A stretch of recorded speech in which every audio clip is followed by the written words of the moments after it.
Hello students, ई व्याख्यान श्रृंखला के अंतर्गत आज का टॉपिक है पवन के कार्य अर्थात वर्क ऑफ विंड्स। वायुमंडल में विरल रूप से विद्यमान वायु जब एक निश्चित दिशा की ओर गति करती है तो उसे पवन अर्थात विंड्स कहते हैं। पवनों का उच्च दाब से निम्न दाब, चूंकि मरुस्थल निम्न दाब के केंद्र होते हैं, की ओर चलने के कारण इनका सर्वाधिक कार्य मरुस्थलीय भागों में ही होता है।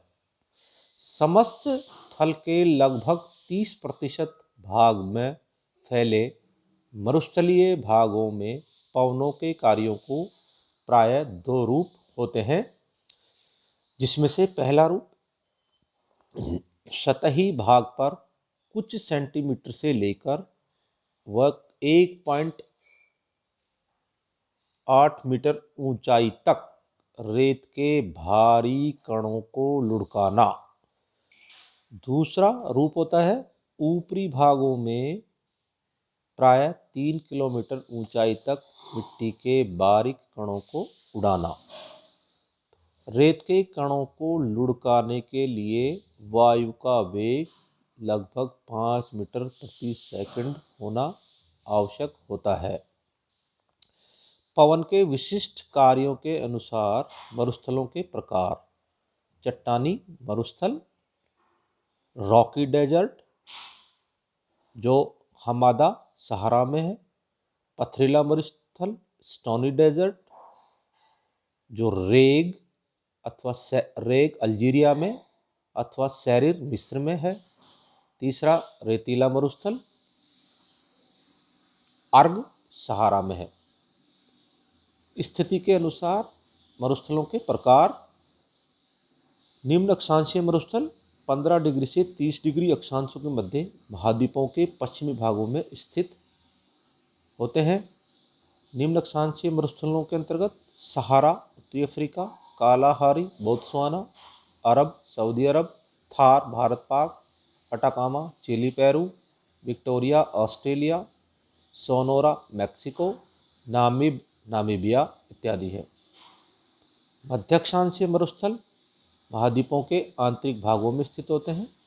मध्य अक्षांशीय मरुस्थलों के अंतर्गत great basin USA, Patagonia Argentina, Gobi Mongolia, Taklamakan चीन में इत्यादि है। तीसरा ध्रुवीय मरुस्थल ठंडी जलवायु के कारण सदैव हिमाच्छादित अवस्था में रहते हैं। ध्रुवीय मरुस्थलों में प्रमुख उदाहरण ग्रीनलैंड और अंटार्कटिका के मरुस्थल हैं। पवन के प्रमुख कार्य मेजर वर्क्स ऑफ विंड्स। सबसे पहला अपरदनात्मक कार्य। मरुस्थलीय भागों में केवल भौतिक अपक्षय के द्वारा चट्टानों के विघटन हो जाने के पश्चात पवनों द्वारा उनकी बड़ी आसानी से अपरदन किया जाता है। पवनों के द्वारा मरुस्थलीय भागों में होने वाली अपरदन क्रिया निम्न 3 रूपों में होती है। पहली क्रिया अपवाहन डिफ्लेशन, इसके अंतर्गत शैल कणों को उड़ाया जाता है। दूसरा अपघर्षण कोरेजन, इसके अंतर्गत लगभग 6 फीट ऊंचाई तक शैल कणों द्वारा वायु मार्ग में पड़ने वाली चट्टानों का रगड़ना होता है। तीसरा सन्निघर्षण एट्रिशन, इसके अंतर्गत शैल कणों का आपस में टकराकर टूटते रहते हैं। दूसरा परिवहनात्मक कार्य। यद्यपि स्वयं पवनों में एक गति होती है, लेकिन फिर भी इनका वेग और दिशा निरंतर बदलते रहने से पवनों का परिवहन कार्य अधिक महत्वपूर्ण नहीं होता। पवनों द्वारा परिवहन कार्य प्राय निम्न 3 रूपों में होता है। प्रथम सूक्ष्म कणों का पवन के साथ लटक कर चलना। दूसरा छोटे शिलाखंडों को खिसकाना। तीसरा बड़े शिलाखंडों को लुढ़काना अर्थात क्रीपिंग। पवनों का तीसरा प्रमुख कार्य निक्षेपात्मक कार्य डिपोजिशनल वर्क।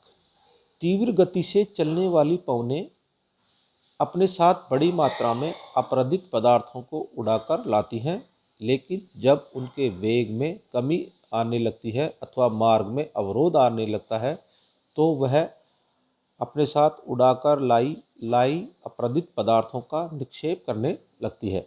इसलिए पवनों का सबसे महत्वपूर्ण कार्य पदार्थों का निक्षेपण करना ही होता है।